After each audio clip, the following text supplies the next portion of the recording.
Vamos deixar ela devagar, tá certinho?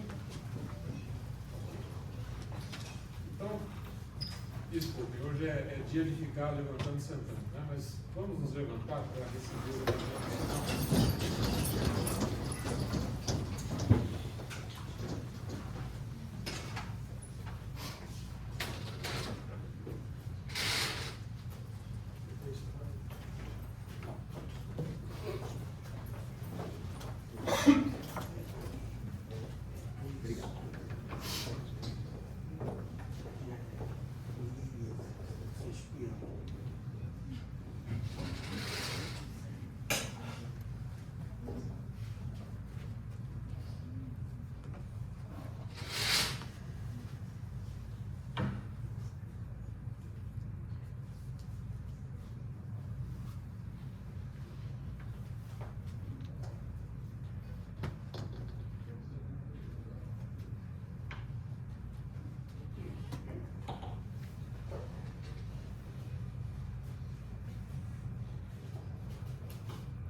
Deitado eternamente em berço esplêndido, ao som do mar e à luz do céu profundo, fulguras ao Brasil foram da América, iluminado o sol do novo mundo. Do que a terra mais garrida, seus risonhos lindos campos têm mais cores, nossos bosques têm mais vida, nossa vida no teu seio mais amores. Ó pátria amada idolatrada, salve, salve, Brasil de amor eterno seja símbolo, o ábalo teus tentas estrelado, e digo o verde louco desta flâmula, paz no futuro e glória no passado. Mas segues a justiça clava forte, verás que o Filho teu não foge à luta, nem teme quem te adora a própria morte, terra adorada. Em tantas mil és tu, Brasil, ó pátria amada, dos filhos deste sol és mãe, gentil, pátria amada, Brasil.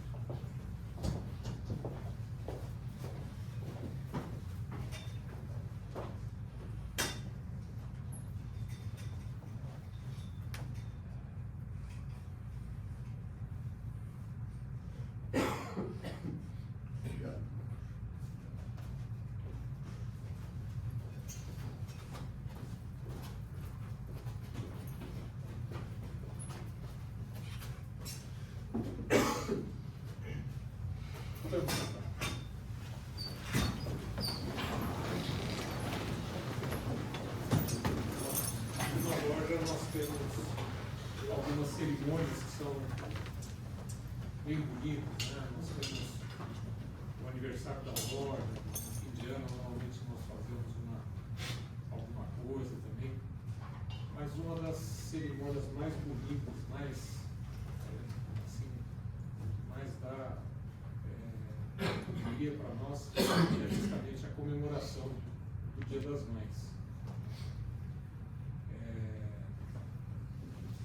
Então eu espero que todos hoje fiquem satisfeitos. A nossa loja é uma loja pequena, mas a gente com certeza recebe todos vocês com muito amor e carinho. Irmão orador, quem é essa nossa sobrinha aí que vem falar alguma coisa para a gente? Venerável Mestre, na noite de hoje teremos como palestrante Amanda Regiane Amiga, psicóloga formada na Universidade Paulista Unida, pós-graduada em Psicologia Criativa, Contos de Fada e Psicologia Analítica.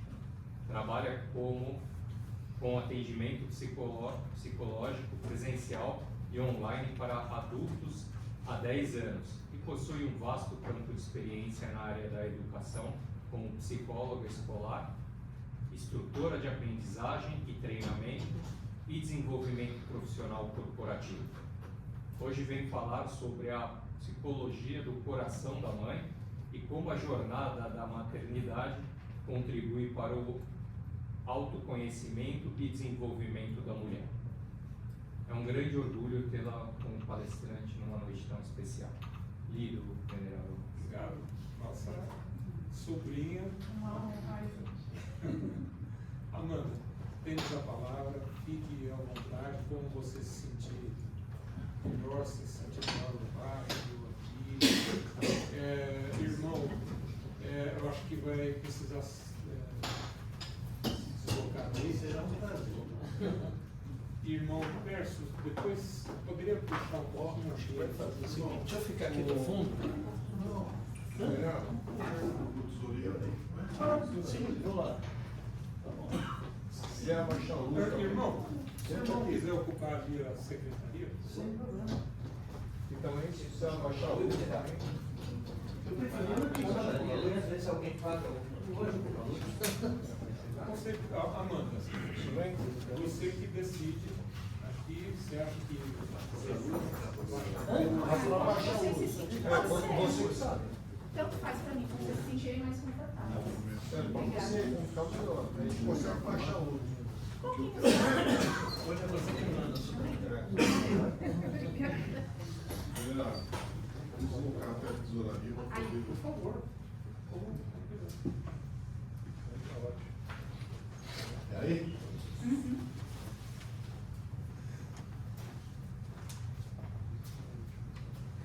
Só focalizar ali. Esse aqui, nossa, é difícil aí. Vem pra cá. Aqui, né? Pessoal, se vocês que estão mais próximos aí, se quiserem ocupar aqui. Pode ocupar lá em cima, quem não tiver apertado essa vez, você subir lá. Vocês Tá vendo? Vem daí. não vão ver nada, vem pra cá, não vai Vai ver pra nada. cá, Vem pra cá. Acho que tá complicado pra ver. Centralzinho também pode. Tá bom, vamos lá. Demora.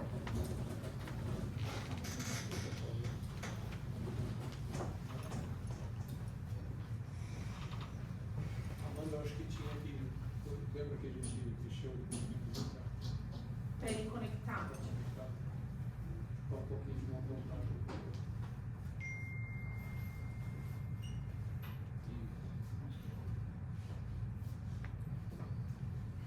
Gente, boa noite. Bem-vindos, mães, né? E todo mundo. Obrigada por me convidarem. Eu sempre venho assistir as palestras, é sempre um momento muito especial, né? Que eu venho ali através do meu pai. E hoje eu vou compartilhar um pouquinho do conhecimento que eu tenho com vocês. Espero que agregue um valor ali. Mas antes de começar, eu queria pedir um minuto de silêncio pelos nossos irmãos que estão passando, né, por esses maus bocados ali na região do sul. Então, que a gente consiga de coração ali, pelo menos nesse minuto, fazer uma oração, uma prece por eles.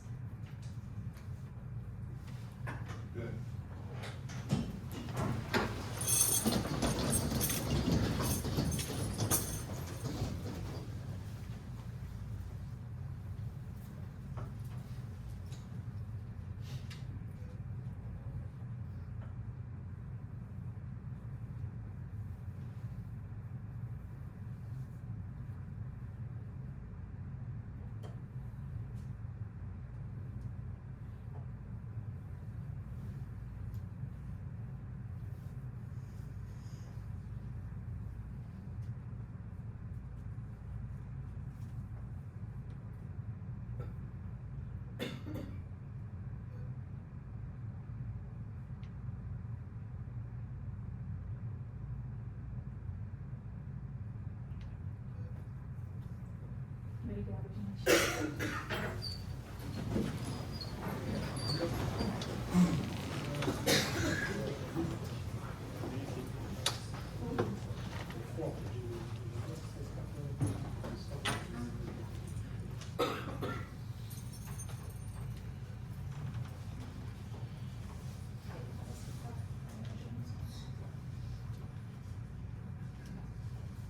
Será que... Obrigada? Peço talvez para você fique mais fácil ajustar o foco aí, tem que. Deixa eu ver. Teria que estar um pouco mais para trás para ele ficar dentro do.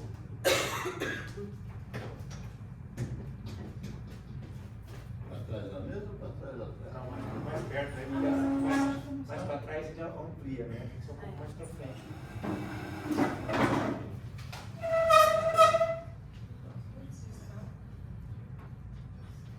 Deixa eu ver se o carro está. Acho que o carro vai.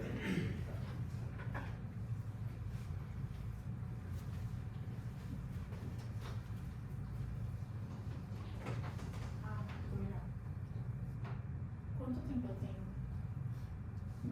Quanto tempo? Mas eu acho que até o pessoal sentir fome.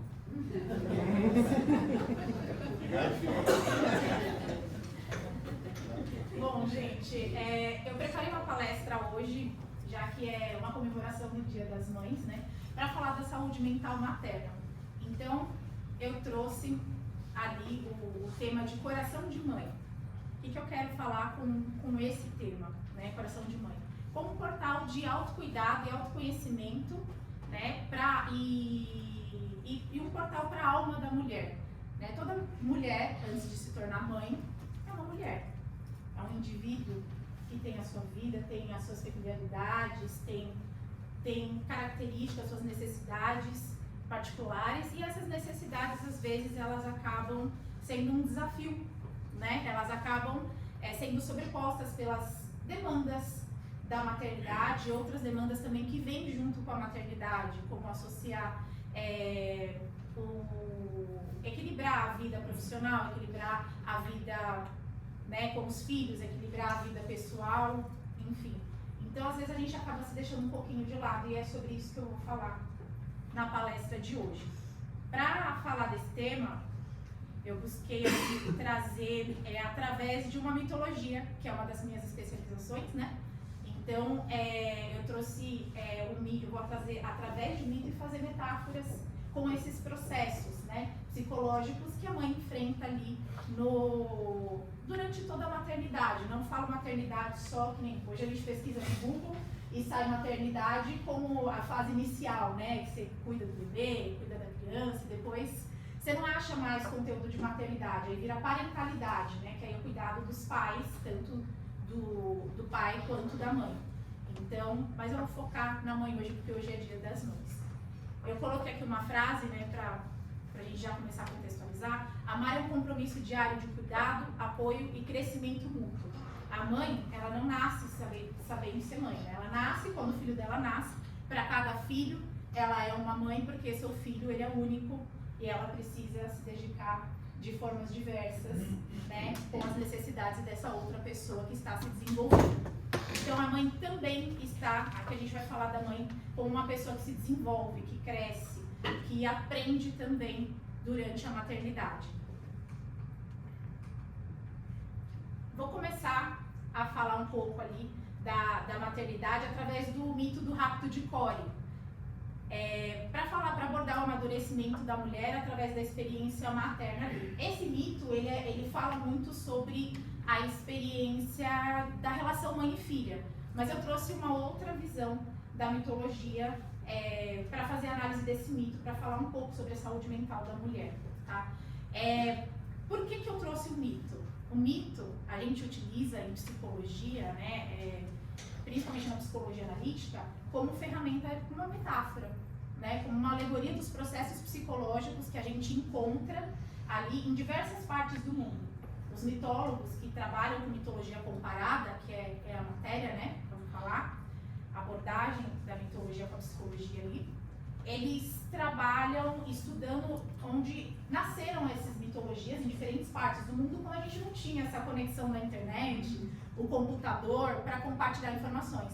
E encontraram nessas mitologias padrões temáticos de experiências psicológicas humanas.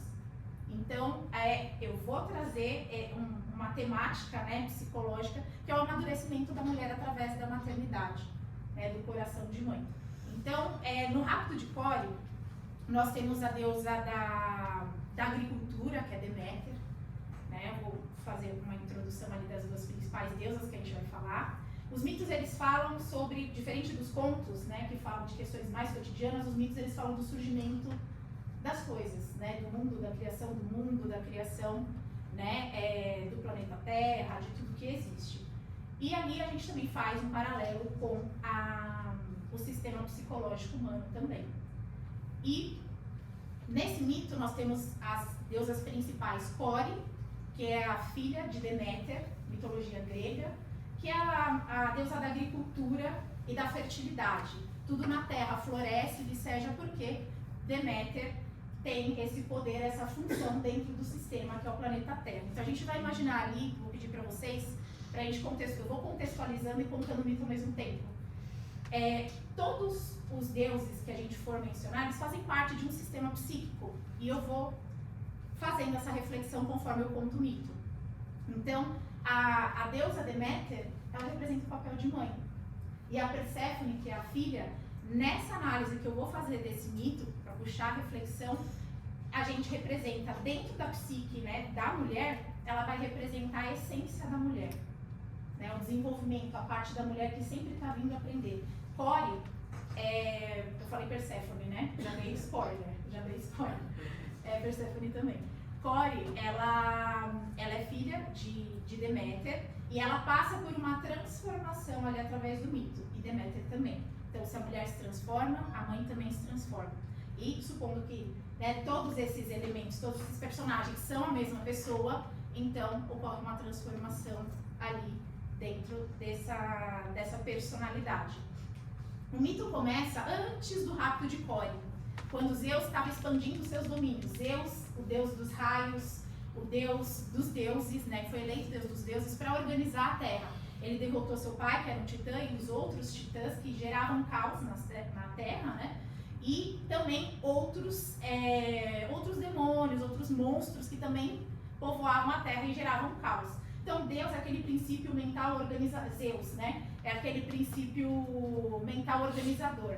É a nossa consciência, ele representa ali, né, dentro do panteão ali grego de deuses, a nossa consciência, o nosso ego que direciona o senso de identidade, né, o que vai organizar o caos ali dentro das condições de vida, das coisas que vão acontecendo com a gente. Então, Zeus, ele estava expandindo os domínios e derrotando os titãs e os monstros, os demônios que ali causavam um caos na Terra. Essa história começa aí porque um outro elemento principal também que acabei não falando, Hades, irmão de Zeus, que é o deus do submundo, o deus dos mortos, ele começa a ficar com medo e se sente ansioso porque acredita que Zeus pode trazer a luz do dia ali para o submundo e roubar o domínio dele. A gente assistiu o Hércules da Disney, né? Todo mundo, acho que pelo menos a maioria que assistiu, né? A história é mais ou menos assim. Então, nesse anseio, nesse medo, Hades fala, vou subir lá na superfície e vou ver o que está acontecendo. Detalhe, na mitologia grega, né, ninguém vai para o submundo a não ser os mortos, Hades e Hermes, que é o deus, o mensageiro dos deuses. a conexão, né? Aquela função psicológica que a gente chama de conexão entre a consciência e o inconsciente. Hades, sendo o deus do submundo, ele é o que está não visto, né? Ele guarda a essência das coisas, a materialidade está na superfície, mas a essência, a alma, vai para o mundo dos mortos. Então ele simboliza toda essa parte, esse aspecto inconsciente que a gente não vê. A gente descobre quando a gente interage com esse aspecto, né? Então, Hades sobe na terra, pega a sua carruagem com seus cavalos e começa a monitorar quais os domínios de Zeus, o que Zeus estava dominando, o que ele estava conquistando lá no planeta Terra. Esse conflito entre consciência e inconsciente, a gente sofre, né, de diversas formas no processo de autoconhecimento, de autocura psicológica. A gente aprende psicologicamente através desses processos. Então esse conflito ele sempre existe. E esse conflito ele está guiado pelo princípio do poder, o que deixou a deusa Afrodite completamente fora de si. A Afrodite é uma deusa, a deusa do amor, todos conhecem, né? Vênus. E a Afrodite, ela é muito orgulhosa. E o amor, ela representa o amor, o que conecta as pessoas, o afeto, que é desprezado pelas deusas ali, outras funções, né? A deusa Diana, que é a deusa da caça, a deusa dos impulsos selvagens, das florestas, e a deusa Minerva, que é a deusa Atenas, que é a deusa do raciocínio lógico, né? Então, Minerva, e já basta Minerva e Diana, né, me menosprezarem, me diminuírem, que é o amor, né? É o afeto. Hoje, na nossa sociedade, se a gente para pensar, onde fica o afeto? Ele fica no inconsciente, né? A gente deixa, vamos fazer aqui as atividades do dia a dia, vamos viver para fora, e para dentro a gente não conecta com fora. Né? Então, é sobre isso que a gente vai falar aqui. E aí a Afrodite fala, não, mas peraí, eu vou me fazer presente aqui. Eles estão disputando por poder. Jung dizia, e o Carl Gustav Jung é um psicólogo, psiquiatra suíço, né?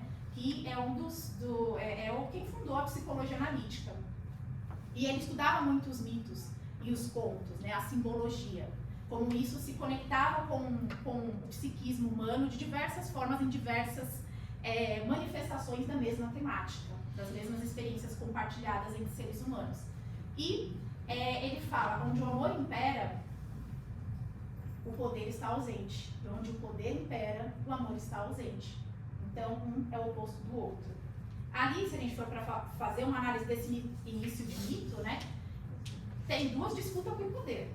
A Afrodite fala assim, não, cadê o afeto ali para conectar tudo, né? Então, Eros, filho de Afrodite, o famoso Cupido, né, que nós conhecemos como Cupido, ele vai e atira a flecha, ela fala assim, pode atirar a flecha em Hades, porque eles não vão mais desvalorizar, né, me desvalorizar ou me desmerecer. Ela representa, né, ela é a corporificação.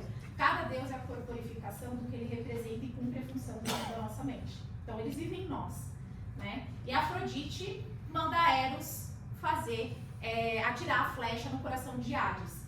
Hades, quando ele passava pelo campo onde Core estava colhendo flores com suas amigas, ele se apaixona perdidamente quando Cupido atira a flecha no coração dele. E isso, né, já provoca todo o caos que a gente parte agora para o elemento rapto de Core. Core é raptada por Hades e levada para o submundo.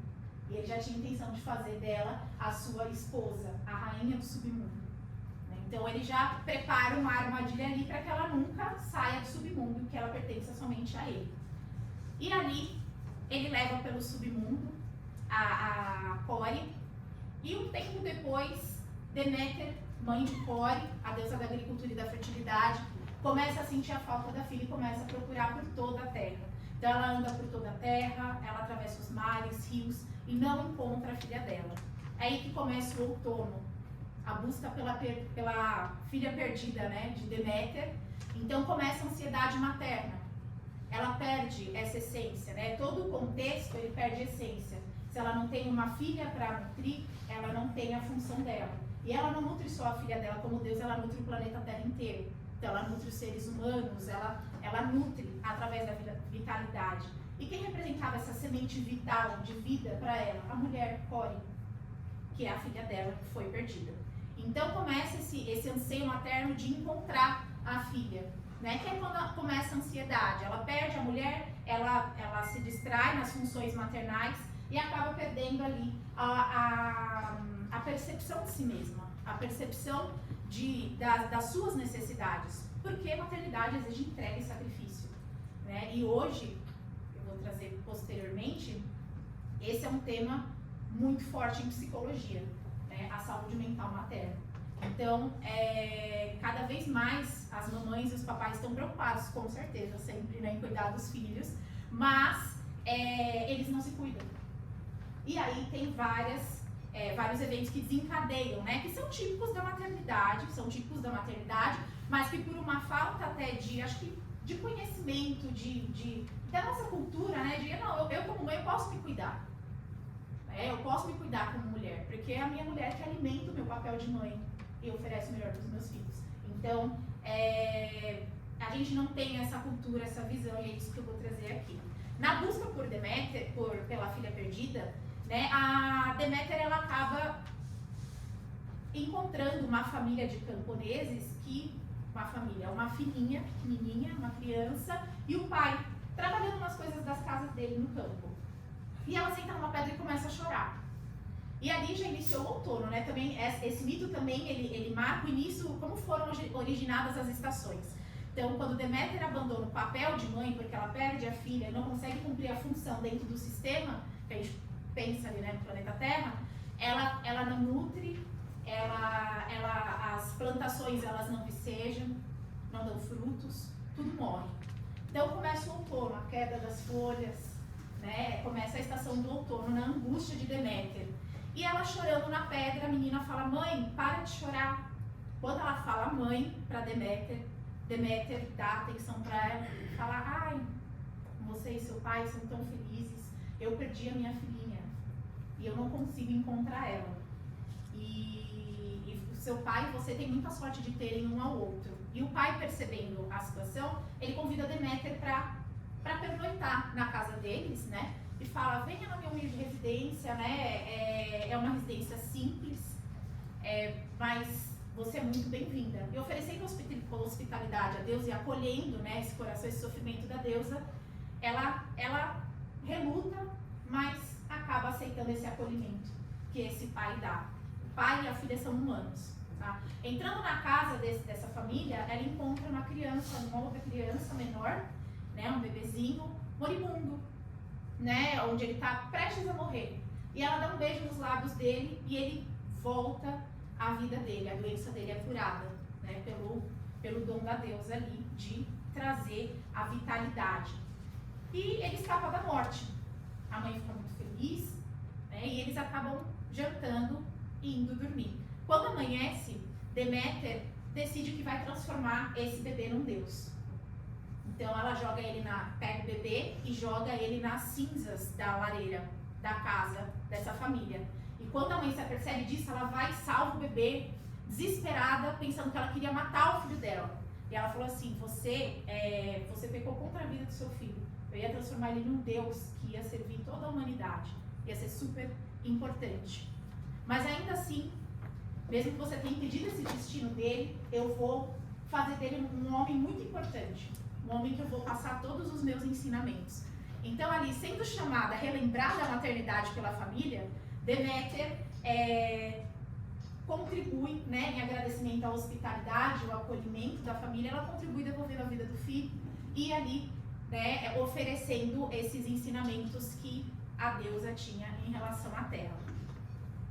Deméter, então, volta para a jornada dela e vai buscar a filha, né, por toda a terra. E ali, né, ela acaba se revoltando e a angústia de Deméter, né, porque ela, gente, essa busca dura por 1 ano. Né, já chegar lá, ela vai durar por 1 ano, porque ela percorre as 4 estações. Deméter começa a ficar cada vez mais angustiada. Vai passando o tempo, ela busca por todo o planeta Terra, a filha dela, e ela não encontra, ninguém sabe, pergunta para os deuses, pergunta para os humanos, e ninguém viu Core. Ninguém viu Core.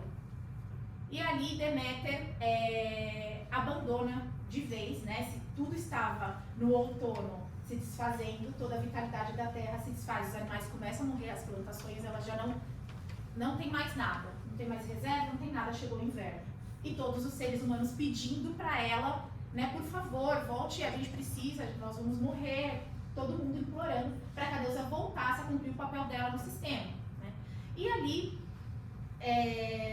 Deméter chega à beira de um rio e encontra uma ninfa que nadava no rio, e a muito custo, vendo Deméter sofrer e chorar bastante, essa ninfa se compadece da Deméter, e ela acaba falando que ela viu Core descer no rio que leva ao submundo, né, que é o portal de Hades, junto com Hades. E aí Deméter fica desesperada, porque ninguém desce para o submundo, né? Só Hades, Hermes, nem Zeus vai para o submundo. É o domínio do irmão, Hades. E ali ela corre para Zeus, que inclusive é pai de Core. Deméter é mãe, Zeus é pai de Core. E ela pede para interceder. Ele fala: se ela não se alimentou no submundo, eu posso trazer ela de volta para você. Mas Hades preparou a armadilha e garantiu de que ela seria rainha do submundo. Ela passa a pertencer ao submundo porque ela come uma romã. A gente lembra da Eva comendo a maçã também, né? Então a fruta do conhecimento proibido, né? Então ela passa a fazer parte, integrar parte do submundo. E ela tem todo o poder da rainha dos mortos também. Então ela não poderia passar o ano todo porque ela tem um compromisso com o marido dela no submundo. E eles fazem um acordo. Zeus manda Hermes até o submundo e ele faz um acordo com Hades. Metade do ano, Core, que comeu a fruta e se transformou na deusa, né? Ela era inocente, então ela come a fruta do submundo, não sabia disso, se transforma numa mulher, né? Era uma adolescente, se transforma numa mulher e vira Perséfone, que eu falei no início. Né? Então, um dos nomes do mito é Deméter e Perséfone, mais conhecidos. E ali, Perséfone volta na primavera. Quando ela volta, faz um ano do rapto dela. E a primavera volta para o planeta Terra, porque Deméter não sofre mais, não chora mais. E ela cumpre o papel também com a deusa da agricultura, como filha e filha da primavera também. Que aí quando a gente chega na primavera da alma, do inverno, nós vamos para a primavera da alma. Então o sistema está completo, cada peça está no seu lugar. Quando a gente fala de ansiedade, de alguma demanda que chama a gente para autoconhecimento e autocuidado e aprendizagem, né, psicológica, a gente, com certeza, a gente está passando por um outono da alma, onde uma peça saiu do lugar. Ela perdeu a função dela ali. Então começa-se uma jornada de busca pela nova função dessa peça. A vida se atualiza, a gente precisa se adaptar e emocionalmente, psicologicamente, nós também precisamos nos adaptar. Então, é nesse sentido ali que eu quero que vocês imaginem. Tá muito difícil de entender? Tá muito... Não? Tá dando para entender legal? Tá. Então, ali, o reencontro da semente, né? Perséfone é a semente da primavera, ela traz o início da primavera, da alma para Deméter e para todo o planeta Terra. Então tudo começa a desejar, os campos, os animais, né? Eles começam a retomar toda a vitalidade do planeta. E o renascimento da mulher para finalizar. Então a mulher, ela renasce. Ela não renasce só. Deméter passou por uma jornada, por maus bocados para encontrar. Né? E agora ela não é só mãe. No outono e no inverno, ela pode ser algo mais, porque a filha dela desce para o submundo. Metade do ano, na primavera e no verão, Perséfone passa na terra com a mãe e vai cumprir suas funções no submundo também como deusa dos mortos, né? Da essência, da vida. Então, se forma um acordo novo dentro do sistema psíquico do planeta, né? É uma nova dinâmica de estações no coração de mãe ali, né? Dessa mãe que se perdeu no papel de mãe, mas que por evoluções, por demandas da vida, a gente pode até associar quando o filho cresce e vai morar fora, quando o filho... E agora? Eu só vivia pro meu filho, agora eu faço o quê? Né? O que eu faço por mim? O que eu vou fazer por mim? E ali você começa a resgatar, acho que é o momento da vida prática, a gente resgata a nossa individualidade ali enquanto mulher, né? Isso que o ideal é que a gente cultive um pouquinho ali a cada dia do nosso processo atravessando a maternidade. As referências que eu peguei do livro, desse ponto, foi de uma revista digital de uma amiga minha, que chama Mitologia Aberta, da 20ª edição, e do livro de ouro da mitologia, né? História de deuses e heróis de Thomas Buffett. Então, quem tiver interesse depois, quiser o slide, eu posso passar para vocês, tá? A perda de Deméter e o coração de mãe. O outono na alma chama a mulher para uma transformação. Então, quais são esses sintomas, né? O que pode trazer ali esse chamado para a alma da mulher para transformar? Então, eu trouxe algumas notícias ali do último ano que estão ligadas à saúde mental materna. Dia das Mães, essa é desse ano, eu acredito que é de maio, 7 de maio. Como elas promovem a saúde mental dos seus filhos e delas mesmas, né? Então, é uma pesquisa que fala da saúde mental das mamães e como isso interfere também na saúde mental dos filhos. Maternidade. Mais de 90% das mães brasileiras vivenciam esgotamento mental, aponta a pesquisa. Tá? Essa daqui também é de janeiro de 2024, desse ano. Ano passado, as duas últimas são do ano passado, né? Metade do ano passado e final do ano passado. Pais de adolescentes estão, aí é mais generalista, né? Mas inclui mães também, né? Pais de adolescentes estão tão solitários e depressivos quanto os filhos, mas são ignorados. Então, a gente vê que os cuidados da saúde mental se voltam cada vez mais para quem está em desenvolvimento, né? Mas não só eles estão. Nós nos desenvolvemos, todas as fases da vida são desenvolvimentistas. Então, nós nos envolvemos em diversas fases da nossa vida, né? Em diversos períodos. Pesquisa na pós-graduação em psicologia mapeia burnout, que é o esgotamento também, né, parental no país. Então essa daí também é do ano passado. Tem uma crescente de preocupação com saúde mental depois da pandemia, isso não é novidade, a gente se fala muito, né?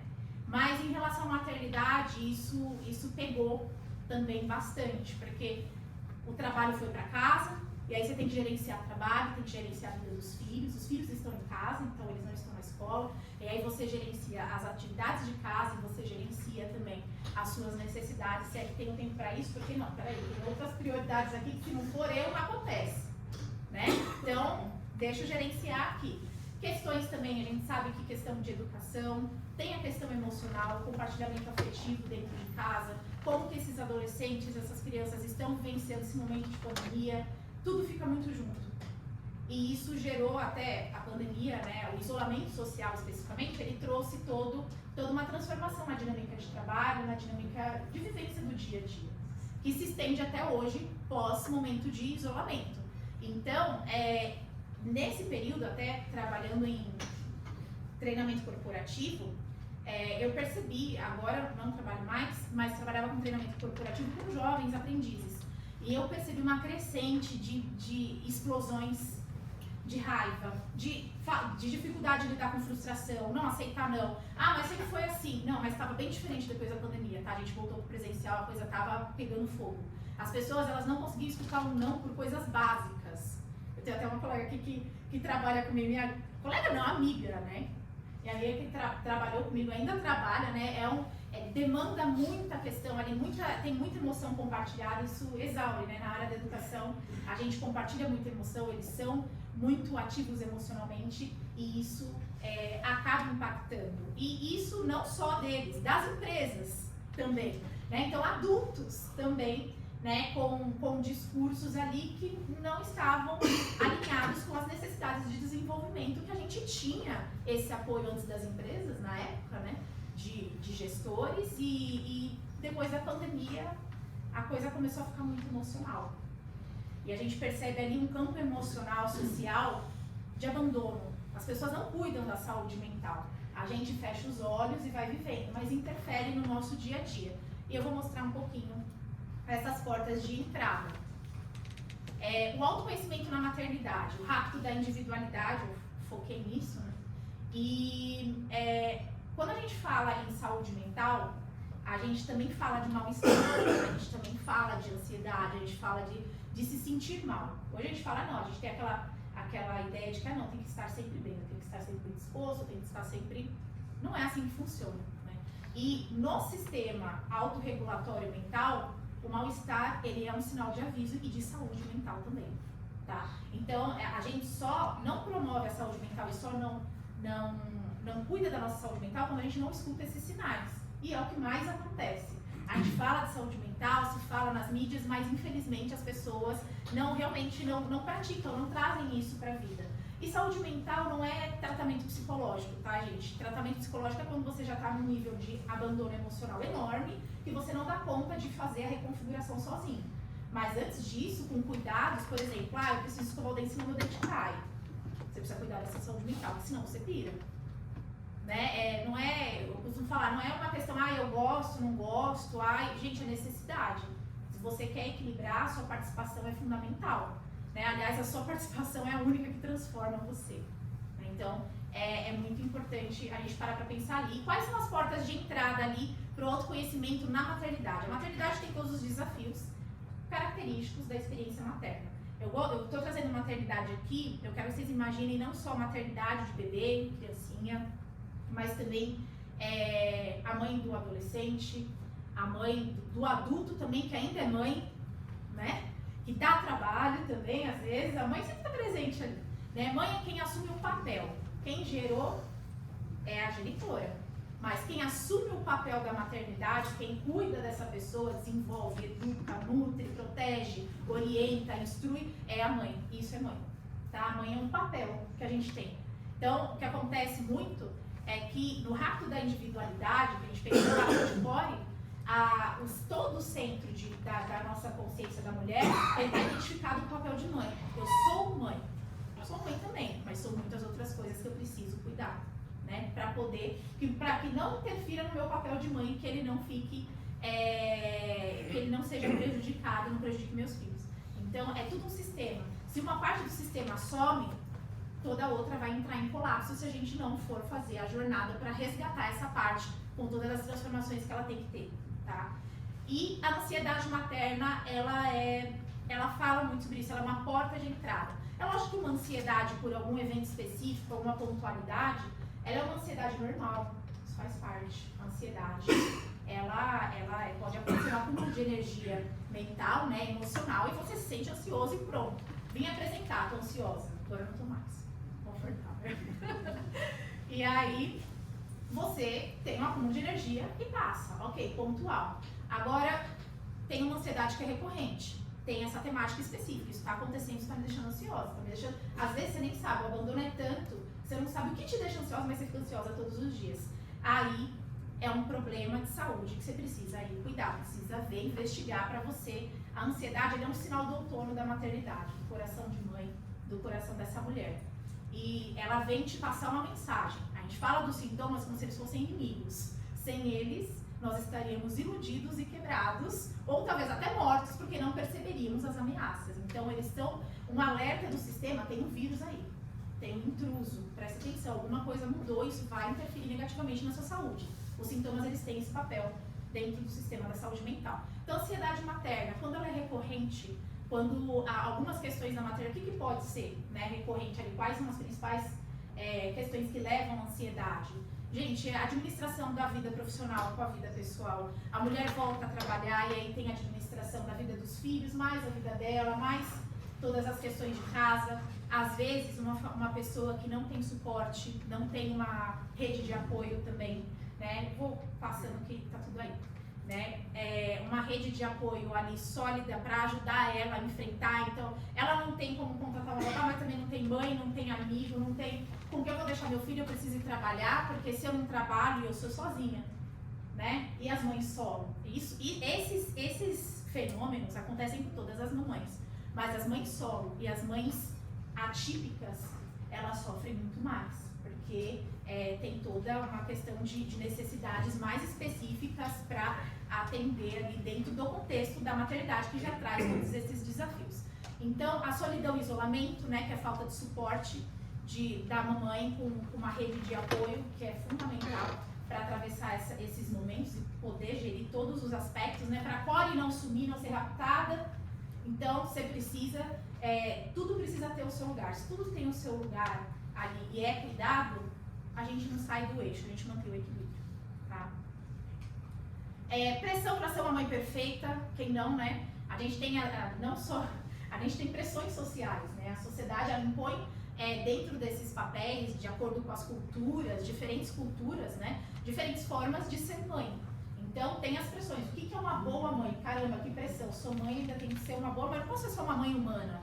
Eu tenho que ser uma mãe perfeita. Eu tenho que ser Deméter. Eu tenho que ser uma deusa. Não, mãe, você é humana. Você não é uma deusa. E seu filho, e isso que eu quero trazer também, uma mensagem importante. Ele aprende com o que você não pode oferecer também, tá? Ele se desenvolve, ele é um ser humano, ele tem essa habilidade, ele vai aprender.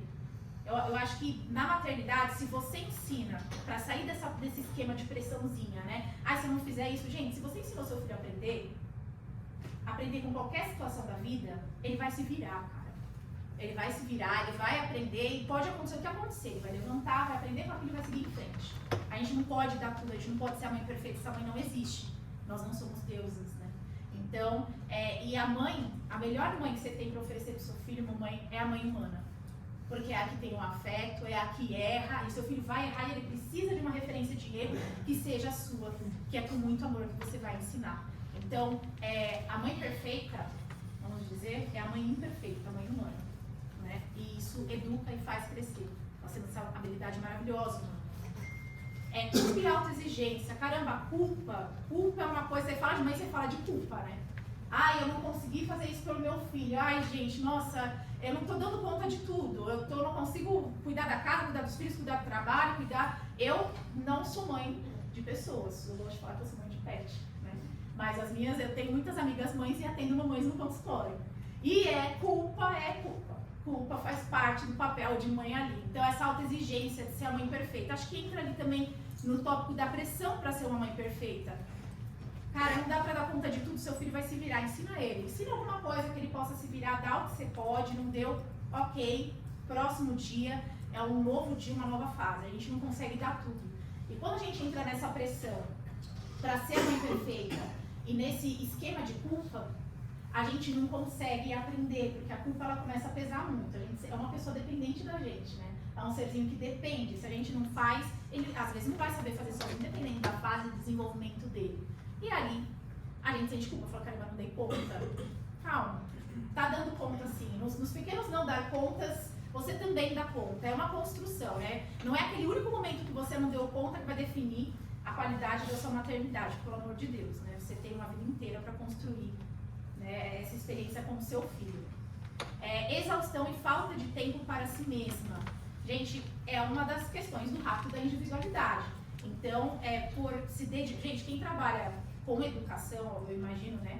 Você tem que conviver todos os dias com outra pessoa ali, né? Que está em formação e você precisa orientar e dar e ser essa referência para essa pessoa, demanda muita energia. É um trabalho. A maternidade é um outro trabalho. Ela exige emocional, ela exige disponibilidade emocional, ela exige que você tenha um conhecimento ali para passar e para orientar seu filho naquela fase que ele está vivendo. Tudo isso é um trabalho, não é um trabalho material, né, necessariamente. É também, mas tem um trabalho das emoções que não é visto, né, e é o que a gente ignora, esse peso que a mãe carrega no coração de mãe também e acaba ali se sentindo culpada, se exigindo e ficar nessa pressão por ser uma mãe perfeita. Então, precisa ter tempo para cuidar de si mesmo. Às vezes você não tem, tudo bem, deixa eu fazer um projeto para começar a ter esse tempo, para eu cuidar de mim mesmo. Não tem problema, às vezes acontece, tem fase que a gente não consegue cuidar de tudo. Tudo bem, se perdoa, não tem problema, você é humana, erra aí, tudo bem, mas já vai pensando em se cuidar, porque isso é um chamado para você se cuidar. Ó, tô sentindo falta, tá me sobrecarregando. E o que a gente pega, né, dessa experiência, a gente transmite para os nossos filhos. Nós somos, como mães, nós somos o principal canal de transmissão dessas experiências para os filhos. Os filhos, eles captam tanto que os pais ensinam conscientemente, quanto que eles ensinam inconscientemente. O que você guarda no seu inconsciente, o que você abandona emocionalmente, o filho é um campo emocional aberto. Ele ainda não fechou a personalidade dele. Ele vai captar tudo aquilo também na experiência, tá? Ele capta. E ele interpreta de uma forma infantil, porque ele não tem, né, a maturidade para entender algumas coisas ainda. Julgamentos e críticas externas. Quantos, né? A gente entra em mais uma pressão de ser a mãe perfeita. Então, julgamento. Ah, não, você não fez bem isso. Ah, não, você deveria ter tomado essa atitude nessa situação. Críticas externas. Eu acho que quando a gente se prende muito a críticas externas, nós estamos inseguros em relação a nós mesmos. E uma mãe segura é uma mãe que está com a individualidade dela ali presente, na maternidade. é uma mulher que sabe os valores dela, é uma mulher consciente do que ela quer transmitir. Nem tudo, a gente não é consciente para tudo. Mas de alguma coisa do principal ali para aquele momento, a gente pode trabalhar para ser. Né? Então, existem caminhos para isso. E ela transmite isso. Quando nós estamos conectados com a nossa essência, com quem a gente é, além dos papéis que a gente exerce ali, nós não nos sentimos tão abalados pelas críticas externas e julgamentos alheios. Machuca, às vezes machuca, independente de quem vem, machuca mais. Mas, se a gente está conectado com o nosso caminho de desenvolvimento na maternidade, que a maternidade é um portal de autoconhecimento também. Toda experiência de vida é. A gente está aprendendo o tempo todo. Então, nós não nos abalamos tanto ali também. Então, reforçar essa individualidade, cuidar de si, vai dar mais força emocional até para enfrentar essas situações que vão aparecer. Né? A gente não controla o outro, controlamos o que fazemos com o que o outro faz com a gente. Identidade, desculpa, gente. Identidade pessoal e perda de autonomia. Então, é um dos sintomas também. Né, desse abandono dessa individualidade, você perder essa identidade pessoal, principalmente quando tem o bebê, né? Que aí o bebê é uma fase intensa. Então, se você não tem alguém que ajude, você acaba se entregando completamente para aquilo, você se esquece, e aí você não dorme direito, porque faz parte de todo o fluxo, né? O ciclo vital do bebê, dos cuidados, e aí você vai se entregando bastante. Tem uma sensação de identidade perdida, é uma fase, mas se isso persiste, já é um problema que é além de uma fase, aí é interessante procurar ajuda, tá? Perda de autonomia também, quando a gente perde a nossa identidade, a gente fica meio que à mercê das circunstâncias também, né? A gente perde o nosso senso de nós mesmos, a gente acaba tomando algumas, não que sempre seja assim impecável, é um fluxo, né? Mas a gente acaba perdendo ali essa linha de fazer escolhas de acordo com as nossas necessidades e com a nossa realidade. Então a gente às vezes vai pegar o quê? Vai adotar escolhas que se faria se você fosse uma mãe perfeita. Cara, o que uma mãe deveria fazer? Não, o que eu como mãe, na minha realidade, eu tenho que fazer com meu filho e comigo dentro do melhor que eu posso oferecer. E aí lidar com isso. Né? Então, medos e preocupações constantes. Nossa, aqui é mãe, não só mães, né? Mas hoje é dia das mães, então hoje não, né? Estamos na comemoração do Dia das Mães, então, mamães. Medos e preocupações constantes. O filho nunca sai da cabeça da mãe. Nasceu, já tá, a cabeça da mãe está impresso ali. Foi tatuado. Então, as preocupações e os medos são constantes. Dependendo desse nível de medo e preocupação, às vezes dependendo da fase, do momento de vida de desenvolvimento que essa criança, esse adolescente, esse adulto está vivendo, esses medos e preocupações, eles acabam se intensificando. Às vezes, atravessar algumas fases são bem difíceis. E ali, a mãe, ela precisa, às vezes, de suporte. Gente, o suporte que a gente às vezes precisa, é de uma pessoa que escute a gente, sei lá, estenda a mão para alguma necessidade que você precisar. Não precisa ser terapia. Terapia é tratamento, né? Mas ter uma rede de apoio ajuda muito. Você ter uma família, você ter amigos, às vezes, que possam te ajudar. A gente tá...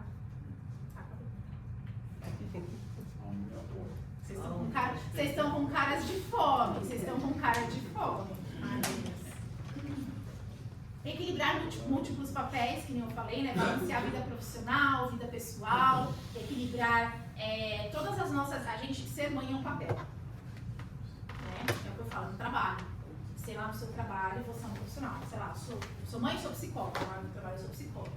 Aí eu chego em casa e também sou esposa. É um outro papel social que a gente... Né? Nós somos esses papéis, mas também não somos só eles. A nossa essência, ela tá nesses papéis, mas a gente não é só eles, quadradinhos. Eles fazem parte de quem a gente é e eles constroem a gente, que é através deles que a gente aprende, com o outro, né? Que é uma qualidade maravilhosa da nossa espécie. A gente aprende muito na interação com outras pessoas. Isso é importante da diversidade, né? Nós somos diferentes e temos muito a contribuir.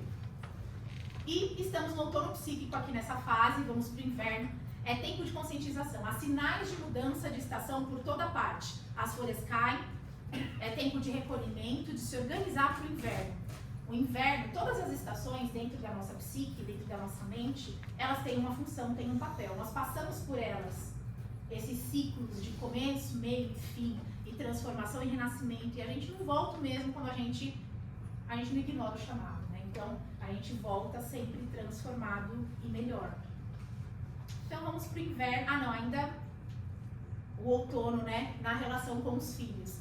Então, tudo que acontece com a mamãe vai ser transmitido na relação com os filhos. Alguns sinais que você pode ver na relação com o filho de outono, né? Tá dando sinais. Espera aí, onde tá, né? Como que eles aparecem na relação com o meu filho? Modelagem de comportamento. Né? Às vezes a gente tem uma disponibilidade emocional, a gente está cansado, é muita coisa para dar conta, a gente não dá atenção direito, a gente às vezes está irritado, já tem conflitos, o conflito fica muito fácil, muito viável, porque a gente não está bem. Né? Quem entra em conflito facilmente está ferido. Quem entra em conflito facilmente está vivendo um conflito, quando isso é recorrente. Então, a modelagem de comportamento, ela vai refletir no filho.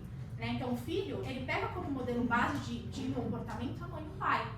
Então, e todo, né, aquele sistema familiar, mas a mãe e o pai que cuidam, que são referência de desenvolvimento, eles são a principal modelagem, a principal modelo espelho. Por mais que a gente goste ou não goste, a gente aprende, a gente chega num momento que a gente está igual aos nossos pais, né? Assim, nossa, eu tô igualzinha a minha mãe. Nossa, minha mãe faria isso, meu Deus. Não acredito, critiquei, agora minha mãe faz isso. Eu faço isso igual a minha mãe, sou minha mãe, virei minha mãe. Quem nunca? Né? Nossa, virei meu pai, tô igual ao meu pai, tô fazendo tudo que ele fazia. Né? Então, a gente pega a modelagem de comportamento, isso é impresso na gente, é a nossa base para a gente escolher, fazer as nossas escolhas, né, independentes mais pra frente. Mas a base fica lá, porque a gente partiu, a gente nasceu enquanto ser humano, enquanto constituição, dessa base de comportamento. Então isso começa a aparecer, os filhos podem ficar ansiosos, o ambiente pode ficar mais pesado, mais estressante, falta de disponibilidade emocional para os filhos também é outro sinal, padrões de relacionamento disfuncionais, brigas constantes, conflitos, não tem diálogo. O diálogo, ele não chega a uma conclusão ali proveitosa às vezes, não consegue conversar. Isso também é sinal de que alguma coisa está acontecendo em quem chefia a casa, que são os pais. A criança está aprendendo, estresse familiar, falta de supervisão e cuidado. Eu já tive um caso de uma mulher que me procurou, ela tinha se divorciado e ela tinha 5 filhos e ela estava em crise. Ela não virou minha cliente, mas eu atendi ela naquele momento de crise. Ela me ligou, falou que estava pensando em se matar.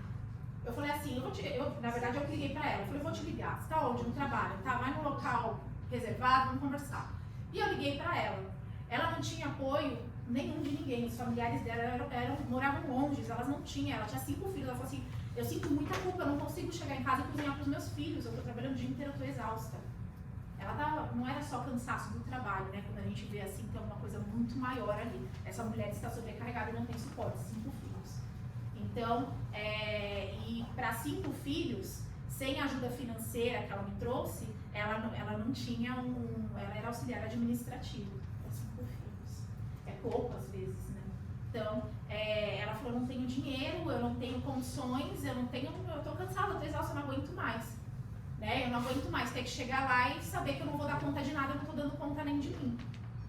Né? Essa é uma das dores, dos exemplos de casos extremos, né? Fiz uma acolhida e orientei ela também, né, para as redes de suporte e de apoio. Quando a estação muda, o coração de mãe muda. A estação na realidade externa, o campo emocional onde a mãe vive, onde ela frequenta, é o espelho também do coração de mãe. Então, não só de mãe, porque a gente está falando de mãe hoje, mas isso enquanto seres humanos, tá?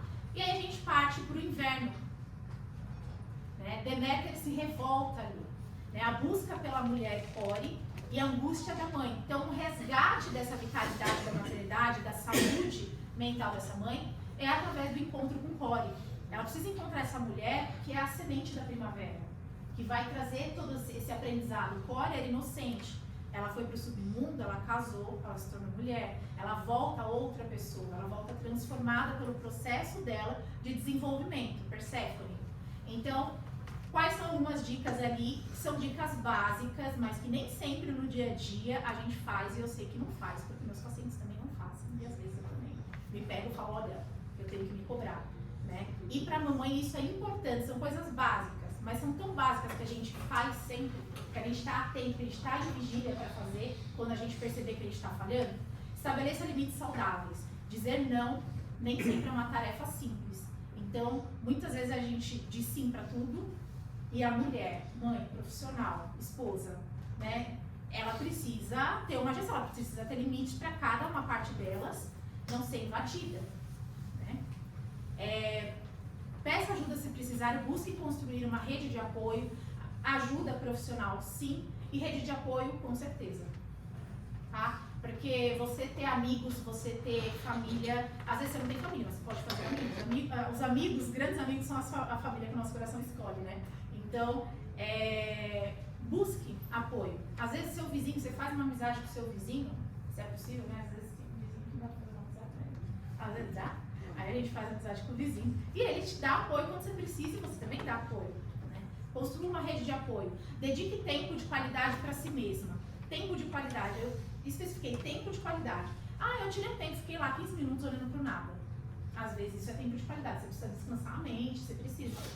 Tempo de qualidade. Sei lá, eu fui lá na academia. Mas você vai na academia toda semana e isso é um compromisso? E fora do compromisso? Onde está o seu tempo para você?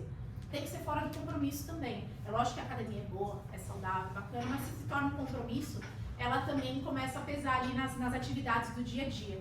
Tem que ter um tempo de qualidade. Conecte-se com outras mães. Gente, às vezes a gente se sente muito sozinho, né? Sentimento de solidão, sentimento que a gente sente que a gente está passando por uma situação que mais ninguém que a gente está junto passa. Então, se você se conecta com outras mães, você tem uma rede de apoio excelente, inclusive. Porque enquanto uma vai sair, a outra pode ficar com o filho às vezes. Eu tenho uma amiga que fez muito isso, ficou com o filho das amigas porque... Aliás, não, hoje em dia é na casa da tia Thelma, a Thelma. E aí ela ficava com as crianças lá e depois ela ficava na casa da outra amiga e ficavam... E se ajuda, né? Aprenda a delegar também, coisa que, se não for eu que vou fazer, não vai dar certo. Né? Se for, sei lá, não vai dar certo, eu preciso fazer isso. Então a gente não delega, a gente se sobrecarrega. Isso é de mãe também, né, gente? É muito de mãe. Não só de mãe, mas é muito de mãe, né? A gente, não, tem que ser do meu jeito, tem que ser certinho. Muitas mães, muitas mães. Então, aprenda a delegar. Cuide do seu corpo, né? Faz exercícios, que nem eu falei, uma academia, fazer exercício físico. Cuidar do corpo também ajuda, né? Gente, é básico, né? Cuidar do corpo. E a gente, hoje, dentro de saúde mental, a gente precisa lembrar para cuidar do corpo. Porque a gente se abandona a esse nível. Existem pessoas que se abandonam a esse nível, e não são poucas, tá? São muitas. Então, cuidar do corpo também é importante. Faça pausas quando necessário. Às vezes, na correria do dia a dia, a gente não quer fazer pausa. Mas, mamãe precisa de pausa, né? Mamãe tem muitos trabalhos. Tem trabalho de casa, tem trabalho fora de casa, tem trabalho com o filho, tem trabalho... Tem trabalho, mamãe. Precisa de pausa. Seja gentil consigo mesma em primeiro lugar. Tudo bem se errar, tudo bem se falhar. A melhor coisa que você pode oferecer para o seu filho é a sua humanidade. Porque ele é humano, né? Se você criar um filho Deus, coitada de você no futuro, porque você vai ter que sustentar o filhinho Deus, né? Porque os deuses, eles exigem da gente que sejam dessa forma. Não criem um reizinho, pelo amor de Deus, toma cuidado. Né? O ser humano, a nossa humanidade, o melhor da humanidade, a gente aprende nesses momentos aqui de desenvolvimento. A gente vê através da nossa vulnerabilidade o quanto a gente tem para oferecer para outras pessoas que também, às vezes, precisam. E maternar também. Porque a mãe é uma imagem que está no coração de todos nós. A imagem de mãe é a primeira impressa no cérebro do ser humano. Se nascer, alguém vai maternar. Senão você não sobrevive. Nossa espécie não sobrevive sozinha. Você abandona o bebê lá, você não sobrevive. Você vai ter alguém que cuide de você. Uma mulher que cuide de você, ela está maternando. E te desenvolve, te educa. Então, é a primeira imagem que a gente tem acesso. Às vezes não somos nós, é o outro. Mas é a primeira imagem. E ela acompanha a gente em todas as relações para a vida inteira. Então a mamãe, ela tem um papel fundamental no desenvolvimento do ser humano. Ela é muito especial. Ela não precisa ser perfeita, ela só precisa ser humana. A perda gera revolta na deusa mãe, que se recusa a servir a humanidade e se recolhe em sua dor. O inverno, em todos os sistemas psíquicos, ele é um momento de recolhimento. Você não vai lá fora trabalhar e cultivar, porque tem neve, né? Vamos colocar assim, né? das simbologias do inverno é a neve, né? Tá frio, não vai dar colheita ali, não vai dar plantio. Então, você se recolhe. No inverno da alma, a gente se recolhe para a gente analisar o que a gente precisa analisar, o que a gente aprendeu no verão, na primavera e no outono, na queda das folhas também. E aí o retorno do verão, da primavera e do verão, né? Com o resgate do tesouro que nutre o coração de mãe. Ali, a filha Perséfone agora. Então, aí a gente viu que a Deméter foi pedir a ajuda de Zeus, então ela não agiu sozinha. Todo um sistema funcionou para resgatar essa mulher. Então, todo o nosso sistema psíquico trabalha para resgatar. Porque se um adoece e a gente não cuida, tudo fica contaminado, tá? E aí a gente tem os transtornos mentais. O resgate, Core ou Perséfone, quem volta? Perséfone, transformada. Ela tem a Core dentro dela. A Core foi o ponto de partida. Mas ela é Perséfone, ela é uma nova pessoa, ela é uma mulher. O fruto do conhecimento do submundo que veio trazer essa maturidade, né, da experiência para Perséfone, que agora é mulher. Então tem toda a jornada para você colher esse conhecimento, você tem que vivenciar. O retorno à superfície, a volta da primavera, ela traz todos os aprendizados e aplica na vida dela. Ela traz a semente da primavera e uma nova primavera, como Perséfone. Celebração, né? Que é a celebração da primavera, quando a gente vai celebrar ali com as flores, né? A gente vai colher o que a gente plantou, a gente vai, dentro dessa jornada, nós vamos nos nutrir dessa nova vida. Deméter volta ao lugar de mãe. E quando a mulher retoma o seu lugar, a sua função no coração de mãe, quando Perséfone volta para o sistema, todo o sistema vai vicejar como a primavera. E o ciclo das estações, eles vão se seguir pelos dias de sol e luz do verão, até encontrar uma nova fase de desenvolvimento, até o outono chegar de novo. Então, nós somos cíclicos, né? A gente enfrenta esses ciclos de desenvolvimento. E a maternidade o tempo todo está testando a gente para a gente se maturar enquanto pessoa. A mãe não é porque é mãe que nasceu pronta. A mãe se transforma, cresce e se desenvolve junto com o filho. Tá? Então, cuide-se, mamãe, porque o processo de aprendizagem é dolorido às vezes. E, gente, é isso. Muito obrigada a todos. Eu vou abrir a pergunta.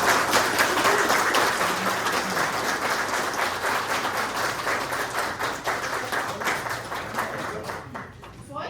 Amanda, podemos colocar para questionamentos, assim, do pessoal? Pode, fique à vontade. Então, Eu tenho uma pergunta. Uma pergunta. Tem um chat. Amanda, assim, como identificar quando é um problema de fato, no relacionamento, na família, como que a gente identifica que é um problema de fato e quando é mimimi?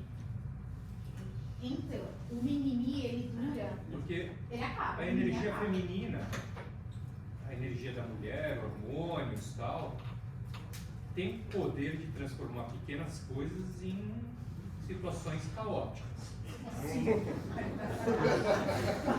Somos cíclicas, temos todas as situações. Situações caóticas. E aí mistura essa situação caótica com a questão de ser mãe.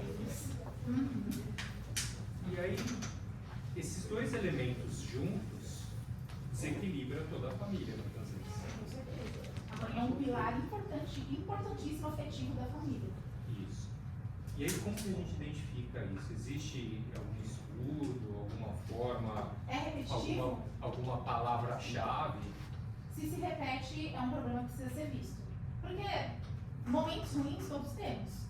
Né? Às vezes a gente vai, sei lá, eu estou sobrecarregado hoje, amanhã já está tudo bem, semana que vem já descansei, tá uma maravilha. Às vezes o momento é pontual. Agora, se é uma coisa constante, que se repete, tudo que se repete tem poder de transformar. Se repete é porque a pessoa está dando atenção àquilo. Se aquilo tem a atenção dela e aquilo não faz bem nem para ela nem para os outros, então a gente precisa cuidar. Se for, porque assim, apesar dos hormônios, no momento, né, que a gente está com essa variação hormonal, só surgem questões que já estavam na gente antes. Elas não surgem por causa do hormônio. A gente fica mais sensível. Mas se existem questões que a gente não trabalhou antes, e elas vão se repetindo nesses momentos hormonais. Você pode ver que o tema é repetitivo. Vai ser, nossa, sempre a mesma coisa, não acredito. Mimimi é uma coisa assim, eu agora tô, sei lá, tô irritada, é pontual, acabou. Mas não é um conteúdo que se repete. Se repete, já não é mais mimimi. diretriz ali. Legal. Ó, eu achei o mito fantástico. Eu me vi como Hades, tá? Aliás, eu vejo os homens como Hades. E na realidade é nesse ponto que a gente precisa tocar. Porque no que nós, o Hades, que se apaixonou pela mulher, levou ela para o submundo e quis dedicação exclusiva, quer dizer, sem perceber que ela já tinha uma história, que ela era um ser humano, que ela tinha uma vivência, uma realidade, e aí na realidade eu aprisionei por conta do meu amor e levei para a minha vida, querendo que ela pertencesse apenas a mim. Onde eu, Hades, posso contribuir para que Core volte como Perséfone e possa se desenvolver plenamente? Não sei se está claro. Tá sim. Aí acontece, né, é uma coisa muito comum a gente se identificar com os deuses, né? Quando a gente se identifica, a gente se limita àquele único papel. Com certeza, todos vocês homens não são só Hades. Foram Hades em algum momento, o Hades ele é transformador. Deus da morte é a morte e o renascimento. Você perde o corpo, mas a sua essência, a alma fica. Ele tem toda uma simbologia, você não perde tudo, fica a essência. E como deusa, ela, né, como rainha do submundo, ela assume a função e o papel dela também. Ela volta para a Terra para ficar com a mãe também. E tem um acordo ali, né, entre as duas vidas. Mas vocês não são só Hades, né? Vocês são humanos que às vezes... E na vida prática, essas mulheres consentiram estar junto com vocês. Elas quiseram de coração, né, que é a união. Então, estejam lá por elas, ouçam, né, que nem, né, o Ricardo comentou, se repete, né? Então, quando as coisas começam a se repetir muito, é lugar de ouvir. Às vezes nem a pessoa se ouve, né? Porque a gente está tão habituado a olhar só para fora, que aí quando a gente passa, não, isso é normal, isso faz parte. Mas você está ficando doente, não deve ser tão normal, assim, deve ser tão saudável, assim, né? Pode ser normal, infelizmente é muito comum. Mas, assim, dar escuta, né? Prestar atenção, estar presente, porque com certeza vocês não tiraram uma vida delas, elas escolheram ficar com vocês e transformar a vida, amadurecer, né? É por amor, o amor transforma. Com certeza, com certeza. É que o mito a gente não leva literalmente, a gente vai, né? Mas, assim, estar presente por elas, né? Porque sobrecarrega, estar à disposição e fazer combinados do casal para equilibrar ali, né? Às vezes, questões, dar suporte, às vezes um suporte emocional, um momento que vocês conseguem disponibilizar para relaxar, às vezes já ajuda bastante, né? Estar lá por ela. Um vinhozinho de vez em quando. Com certeza. Com certeza. De Amor? nada. Sim. O que você teria de orientação para o autismo, para o TDAH, a depressão, que ela cresceu muito nos últimos anos, essas tendências? O que teria para orientar a identificação desses casos e o que fazer? Então, percebendo algum funcionamento atípico, é um funcionamento que a gente fala atípicos, né? São perfis atípicos.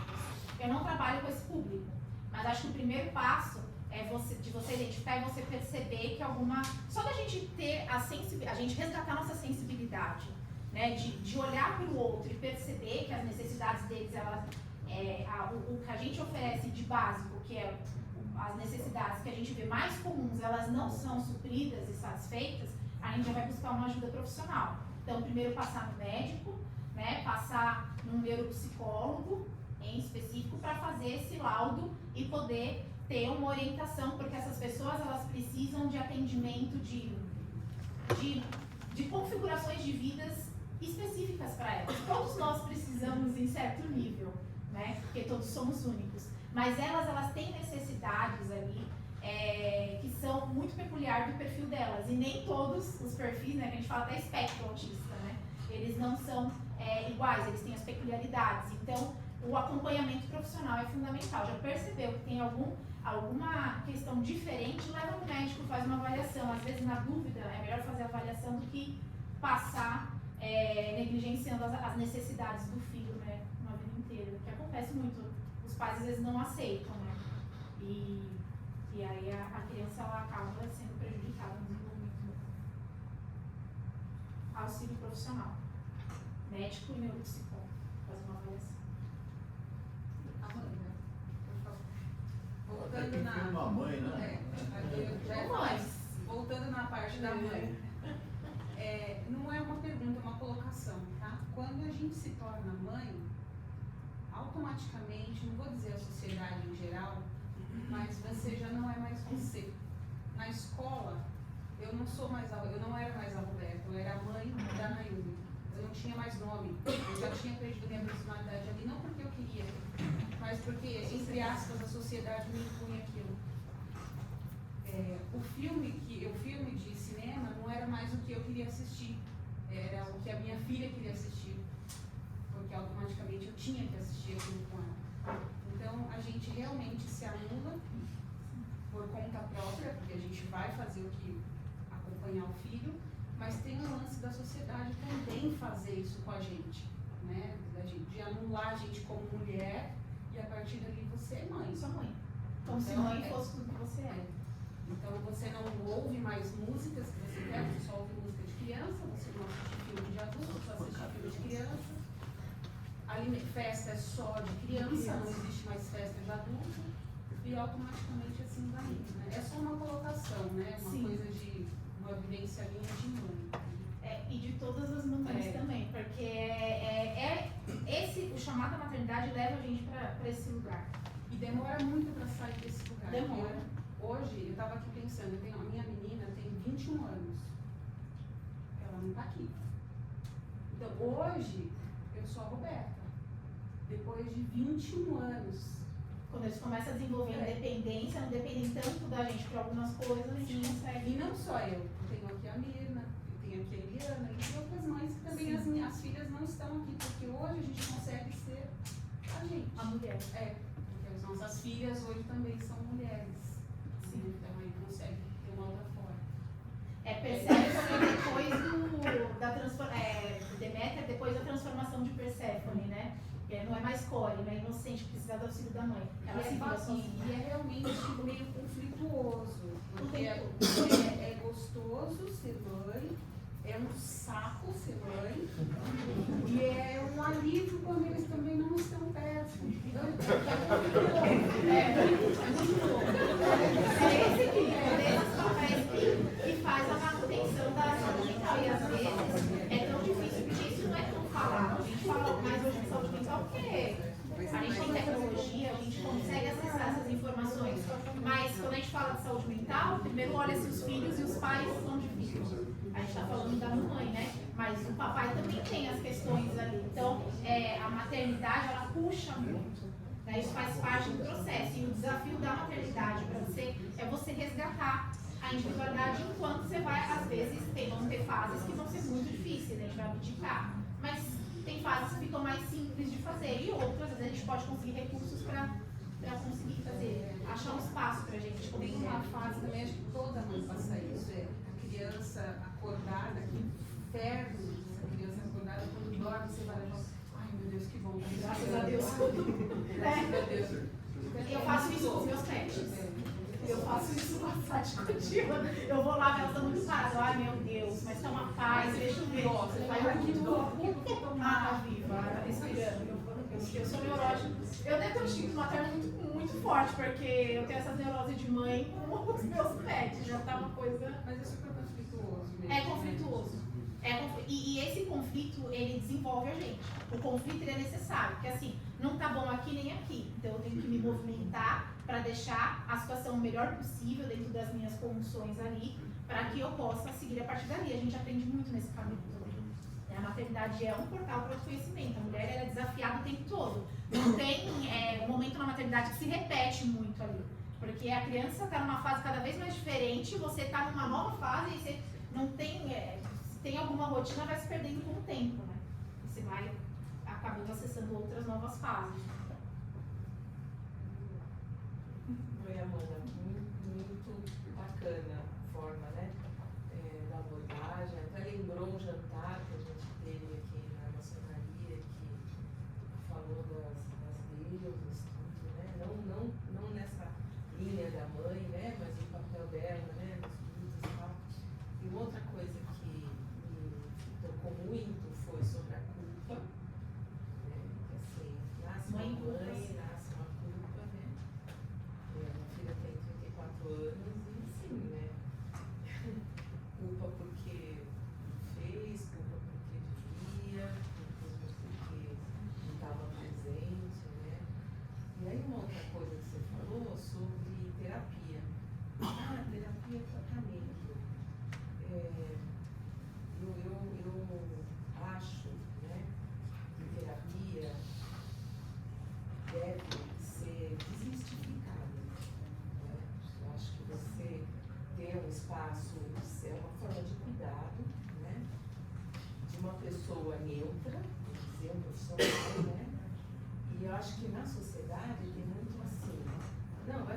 tratamento.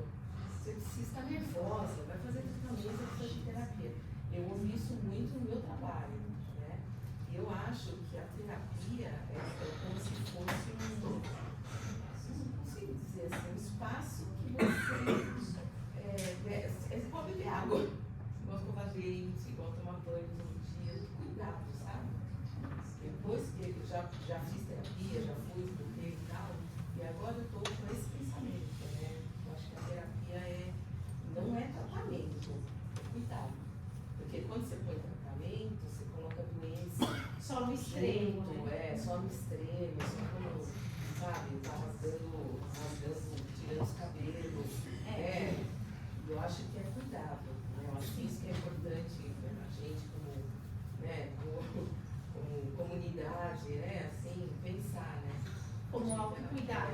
Ó, o que a gente, eu também faço análise, né? Então, o que a gente, a velocidade que a gente aprende psicologicamente no processo terapêutico, a gente demora anos, às vezes, numa vida para aprender, e às vezes a gente se vê, né? A terapia, ela é um recurso essencial para quem se enxerga num beco sem saída, sim. Né? Você vai construir, você vai começar a explorar outras possibilidades de viver na terapia, você vai expandir, mas como autocuidado, ela também é um suporte muito importante, principalmente para a mãe que às vezes se sente muito sozinha no meio de todo esse caos ali, e ela precisa lidar de um espaço para ela respirar. Se você vai na terapia, você não precisa falar, terapia é seu espaço, você faz o que quer, você vai lá, você senta, você pode só ficar lá descansando. Né? É o seu momento terapêutico, você que vai trazer o conteúdo ali, né? A vivência ali, ela é importante, né? A terapia é um espaço que se abre, né? E as mães, elas procuram hoje, eu atendo algumas mães, elas procuram terapia, e esse espaço, a rotina é tão corrida, tão sufocante, que esse espaço é o espaço delas, elas, né? É o acolhimento que elas precisavam dentro da rotina corrida. E às vezes você vê, não tá se descabelando ou no extremo, né? Mas ela precisava desse cuidado. E ele é urgente, né? Porque ele afeta tudo. Ele afeta todo um sistema, né? Que nem foi dito. Posso fazer uma pergunta? Os pais podem tirar alguma parte dessa culpa da mãe ou sempre vai ser dela, independente do que for? Sempre fazer. Ó, eu gosto de pensar que nessa culpa, a gente diz, né, na culpa, você diz da mãe se sentir culpada. Sim, ou da culpa de fora? Você se culpar por alguma coisa da criança. Você não tira, porque, gente, eu sinto culpa com meus pets, pelo amor de Deus, quem que vai tirar isso de mim? A gente não consegue dar tudo, e os pais também devem sentir um pouco de culpa às vezes, né? Cada um tem a sua culpa, mas o que é importante, quando a mãe ela se vê como uma aprendiz também no papel da maternidade, ela transcende a culpa, ela atravessa a culpa também. A culpa chega nela, mas ela transforma essa culpa em aprendizado. Isso daqui não deu muito certo, mas tudo bem, na próxima vez eu vou pensar, deixa eu ver o que eu poderia ter feito diferente, na próxima você segue em frente e vai. Né? Agora, se a gente fica preso no ciclo de culpa, a culpa ela visita a gente muito. Né? A gente tem um responsável que a gente ama, um vínculo ali que é preciosíssimo. Então, não tem como você escapar. É que nem, né, a gente pensa que nem a saúde mental, né, a terapia fosse só como tratamento. Ela também é exclusiva para tratamento hoje, assim, na sociedade. Não tão exclusiva, mas a gente está expandindo os horizontes da terapia mesmo como um espaço de autocuidado também. E também incluindo dentro desse sistema de autocuidado, saber conviver com a culpa, com a raiva, com a dor, com a frustração, com a perda, com tudo isso, porque tudo isso faz a gente crescer, né? A gente não... então quer dizer que eu tenho que pegar e caçar esses sentimentos para eu crescer? Não, eles vão te visitar. É inevitável, você é humano. Você vai sentir culpa, a mãe vai sentir culpa, e vocês podem crescer a partir da culpa ou não, ou ficar preso no ciclo. Tem mais uma pergunta ali? Deixa eu perguntar. Vai lá. Não, por favor. Eu queria fazer algumas colocações. Primeiro, antes de tudo, parabéns pela apresentação. Ótima didática, amo mitologia. Gostei muito. Em determinado momento eu vi que é cíclico, né? Tudo é cíclico. Então, a partir do momento dela vira Perséfone, porque ela come a fruta do conhecimento, e aí é combinado uma metade, né? Com Hades e outra parte com sua mãe. E seguindo isso, tem um ponto lá que eu achei muito interessante, acho que acima de tudo, que são os dados que você trouxe a respeito de burnout, depressão. E eu queria saber o que você, o que você pensaria a respeito, como você recomendaria a construção de um tempo de qualidade visando a melhoria, não melhoria, não sei se essa é a palavra, mas visando uma construção positiva para que seja evitado o burnout ou a depressão, porque a mãe tem um trabalho invisível, além do próprio trabalho, né, que ela já exerce. Então, existe essa sobrecarga. E eu pergunto isso mais não só no sentido do âmbito da mãe, mas no sentido de construção na família, sabe? Então, como você acha que seria uma construção de tempo de qualidade onde a gente vise... para que seja evitado isso, sabe? Porque ali impactou muito que a depressão e o burnout são coisas que acontecem, porque todos estão em desenvolvimento, só que são ignorados. Então, eu queria saber como... Eles viram doença quando a gente não entende os sinais e não usa isso para aprendizado e fazer a próxima... O que a pessoa vai fazer na terapia, no tratamento? Ela vai resgatar o processo de aprendizado que ela não continuou. Ela recebeu o chamado, ela não soube, às vezes a gente não sabe.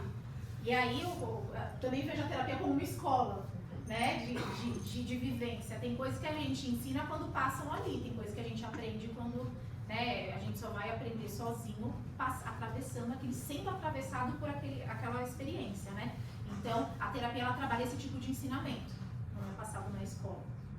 Então, primeiro ponto, se existe alguém que individualmente está oferecendo menos qualidade emocional, é importante procurar terapia. Porque você não vai conseguir ter um tempo de qualidade com a pessoa que não tem o que oferecer de qualidade nem para ela. Ela está passando mal, ela precisa da terapia. Você cortou o braço, né? Você não vai conseguir estancar em casa, vai no médico. É a mesma coisa.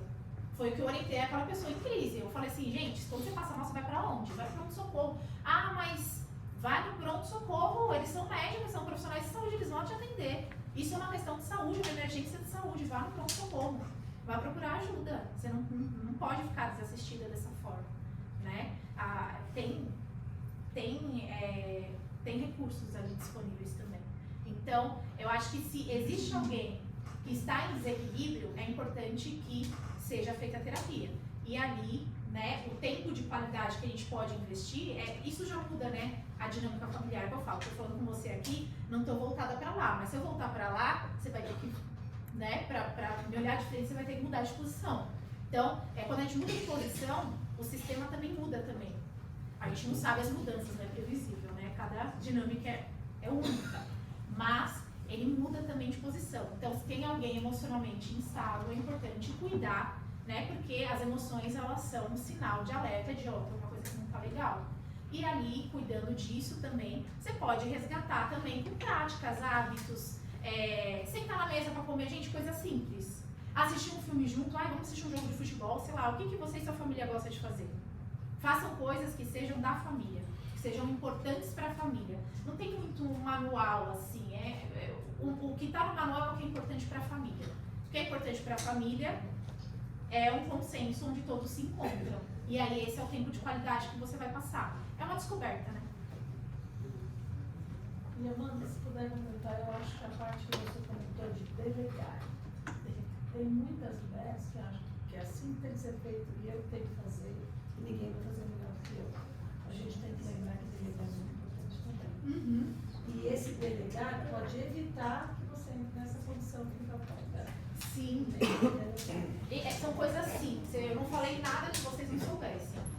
São coisas simples, mas que a gente, na prática, o pessoal, até na terapia, eles perguntam, né? Nossa, mas se eu poderia ter feito diferente. Você não podia, porque você estava o tempo todo insistindo na ideia de fazer dessa forma, quando os seus sintomas estavam falando o contrário, você não podia fazer diferente. Você não tinha esse entendimento, hoje você construiu.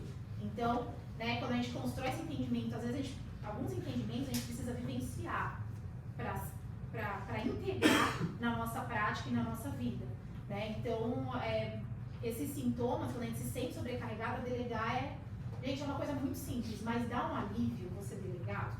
você, sei lá, eu acho que organização, né, e entender as necessidades, ter sensibilidade para resgatar uma sensibilidade ali, para entender as necessidades invisíveis, né, daquela convivência e delegar o que for possível. Tem coisas, porque às vezes é muito extremo, né, essas mulheres sobrecarregadas é muito extremo, não é assim, você fica sobrecarregado porque você quer fazer as suas coisas do seu jeito, não é isso. É muito quadradinho, você não sai daquele quadrado, mas a vida é além. E é até uma proteção que a mulher tem, se não for do meu jeito eu não vou saber lidar. Eu vou, sei lá, eu vou me estressar, eu não vou ficar bem, mas o que tem se se estressar? O que tem se não for do seu jeito? A frustração é muito grande. Então você precisa olhar isso, porque não é só ser do seu jeito, é algo muito maior que isso, né? Então tem várias coisas para pensar.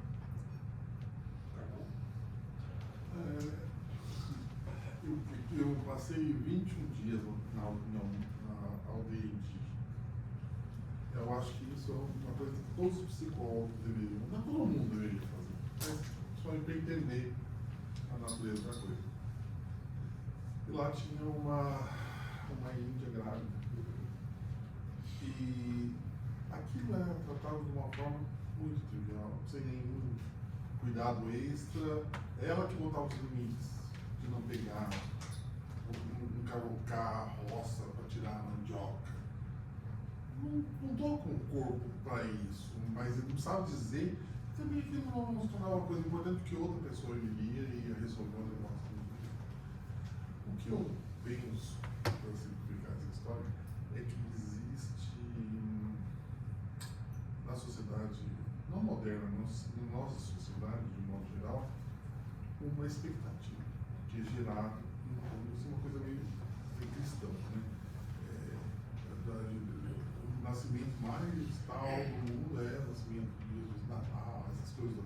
Então essa expectativa que vai vir um ser totalmente, mas não, vai vir uma pessoa, né? E eu acho que aqui gera, que não vem esse ser que vai resolver todos os problemas da humanidade. É uma pessoa que mal vai conseguir resolver os problemas dela mesma, e olha lá quando conseguir, se isso acontecer. Então essa culpa, essa coisa é uma coisa que você coloca. É uma questão social. Ela é de fora para dentro, ela é imposta. São valores coletivos, são né? valores subliminares, né? Sim. Que são colocados. Que entram em conflito com valores individuais e necessidades. Exatamente. Então quando você não lida como um filho como se fosse uma índia, por que a índia amamenta? Porque ela é a pessoa que tem o equipamento naquele momento mais adequado para alimentar aquele ser que está lá. Se tiver outra índia, então ele pode ser alimentado por aquela outra índia, amamentando, e está tudo certo, porque ele não pertence àquela pessoa, pertence à comunidade. Ele é de todos. Sistema. Ele é de todos, né? Aqui, na nossa cidade, funciona ao contrário. O filho é só seu e todos te cobram. Na nossa cidade de Ilha é o contrário. O filho é de todos, portanto, a responsabilidade é de todos. Aonde aquele indígena for, ele vai ser cuidado, porque eu estou aqui, o outro está lá, aquele outro fio, o outro. E ele está sendo observado o tempo todo, não por 2 olhos, mas por dezenas de olhos. Ele faz parte do sistema, Ele né? faz parte de tudo. Então todos. E se acontecer alguma coisa, aconteceu, porque é cheio de coisas para poder acontecer, e é um acontecimento que acontece. Entendeu? Então a coisa esvazia. Ter filho numa aldeia indígena é como qualquer coisa. O suporte que eles têm de apoio, rede de apoio, pertence a todos. Mas é cultural também, né? Porque eles têm uma cultura e eles funcionam como um sistema. Mas você vê, é como essa dinâmica do mito, né? Nós nos identificamos, nós nos prendemos muito na individualidade quando a gente está em grupos muito grandes, né? Eles são um sistema menor do que nós, assim, por exemplo, na metrópole. Você vai no interior, você vê uma dinâmica de relacionamento um pouco mais acelerado, diferente, né? Você percebe quando o fluxo de relações é diferente. Então, nesse sistema, eles não são só, não é uma pessoa só que sempre vai ser a mãe. Todos incorporam vários papéis de cuidado, de zelar, e o que for necessário, o sistema provém. Então, se eu não posso tirar ali, mas a outra pessoa vem, não tem problema. Mas eu não posso amamentar, a outra pessoa vai e amamenta e cumpre esse papel por mim. Então, é um sistema colaborativo, né? Fica difícil quando a gente vive em grupos maiores, que formam subgrupos, né? Por identificação e a questão da identificação, aí a coisa fica um pouco mais complexa, né? Só para encerrar, né?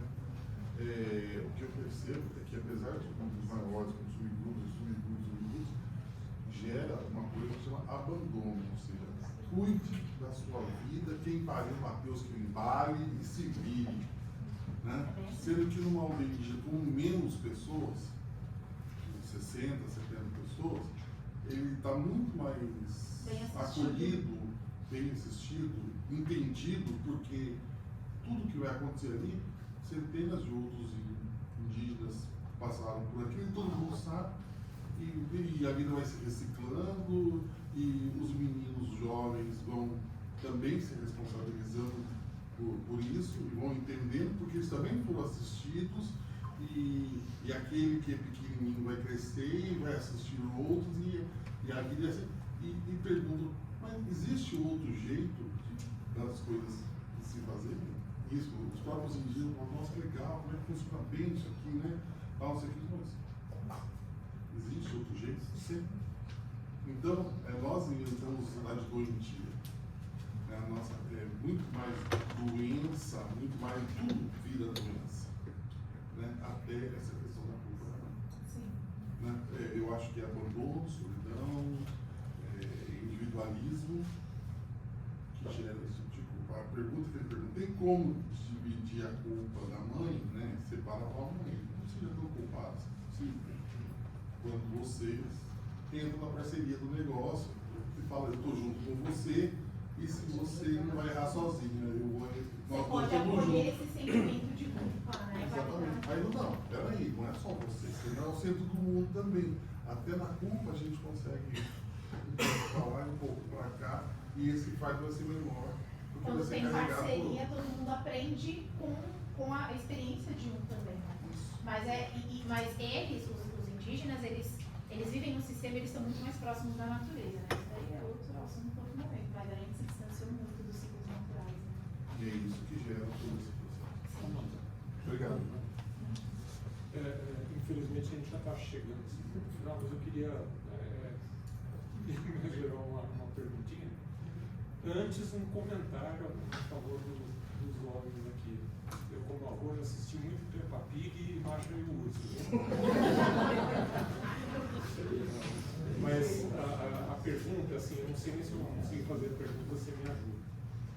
A gente vê que, se a gente olhar para trás, antes até dos meus pais, a gente via que a coisa parecia que era mais simples.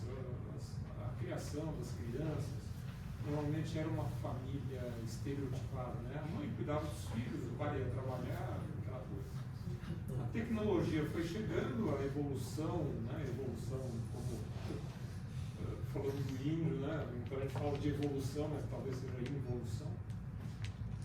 Veio e foi mudando isso. A mulher passou a trabalhar também, passou a também ter acesso à tecnologia. E hoje o que a gente vê, por exemplo, nos países com mais tecnologia, vamos citar o exemplo do Japão, né, que é o máximo da tecnologia, a gente vê cada vez mais a solidão, e cada vez com menos filhos. Né? Para onde a gente está indo? Quer dizer, daqui a um tempo nós vamos estar reduzidos a pessoas com menos acesso à tecnologia e à cultura, que vão ter mais filhos? Ou, não sei se você consegue, não sei se é uma pergunta, eu não consigo formular bem a pergunta. Como que a tecnologia ela pode ter impactado? Para você ver que está indo, qual é o caminho que a gente está seguindo no caminho da tecnologia. A gente está, no Brasil, por exemplo, se você vê hoje, em termos de tecnologia, como 50 anos atrás, está muito mais evoluído. 50 anos atrás não existia um celular, hoje todo mundo, é raro, você acha até esse ano, como assim você não tem celular? E a tecnologia está se aproximando, o cabo está cada vez mais enfim.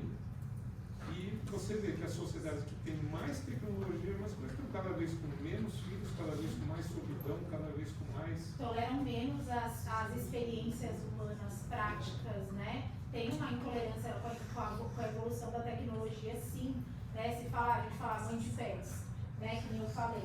Tem pessoa não, prefiro ter filho, porque filho dá muito trabalho, antes não tinha isso. Fazia parte do ciclo natural, né? A gente se desconecta dessa natureza, né? Tudo bem, não querer ter filho, tudo bem. É uma escolha que bom que as pessoas podem escolher, né? Tem muito um movimento coletivo de evitação também. A gente se conecta mais com a máquina e a gente se permite dominar. Acho que a gente está num momento de aprendizado, de construir essa relação saudável com as máquinas. Porque é muito recente, né? Eu quando eu era pequena não tinha tanta tecnologia assim. E aí foi chegando o celular, eu peguei esse daí de viver sem, minha cabeça era livre. Nossa, eu sinto uma diferença hoje com a tecnologia, que eu falo, gente, é sufocante. Antes eu não ficava preocupada. É muita informação, você está conectado, vicia. Né? Então, a gente ainda tá, eu acho que a gente está no caminho do aprendizado. E não tem como, se a gente não aprender pelo amor, a gente vai aprender pela dor, né? A natureza ainda está lá. Vamos ver o que acontece. Muito obrigado, eu acho que o tempo está se encerrando. Posso só finalizar? Claro. Gente, obrigada, mamães, obrigada a todos pelo convite, foi muito gostoso. Espero ter agregado, obrigada pelas perguntas. Eu fiz uma surpresa para minha mamãe, né? Que em especial é minha, né? Mãe, se não chorar, não vou aceitar, hein? Tem que chorar. Se não chorar, pode chorar, dá um beliscão. Gente, essa palestra ela nasceu do coração de uma filha, atravessou ali os pensamentos de uma psicóloga ali e foi feita com muito amor e carinho para todos vocês. Espero ter tocado o coração de vocês. Tem meu Instagram, eu faço algumas lives, posto algum conteúdo.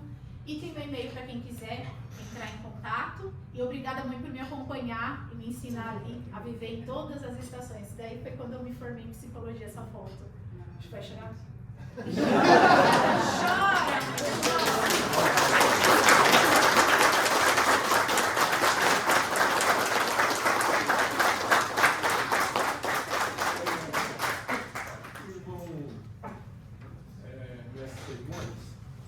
Por favor, poderia buscar um buquê e entregá-la à Eliana para que entregue a palestrante?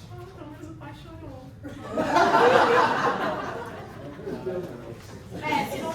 Se não chora, não pode chorar. É um pai, mãe.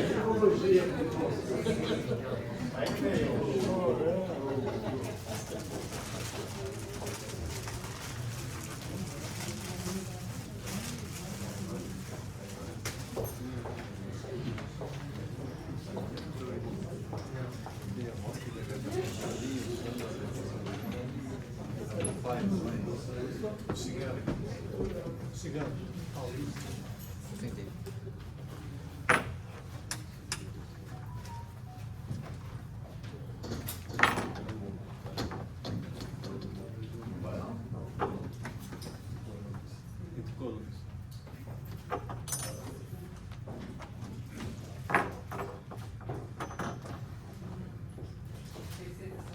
É pra mim, eu ia fazer coisa pra ela.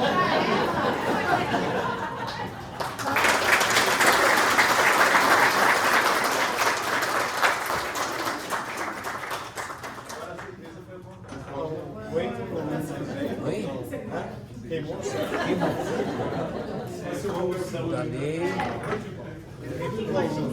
Colunas. Ah, entendi.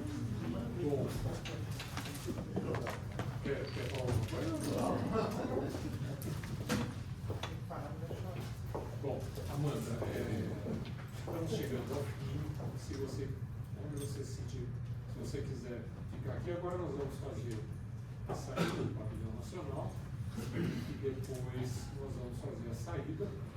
Todos vamos nos encontrar lá no Hotel Lex, onde vamos ter um jantar. Eu pediria o Guilherme, para coordenar aí o Tony também, coordenar aí as dozinhas, por favor. Outono também já aproveita e leva.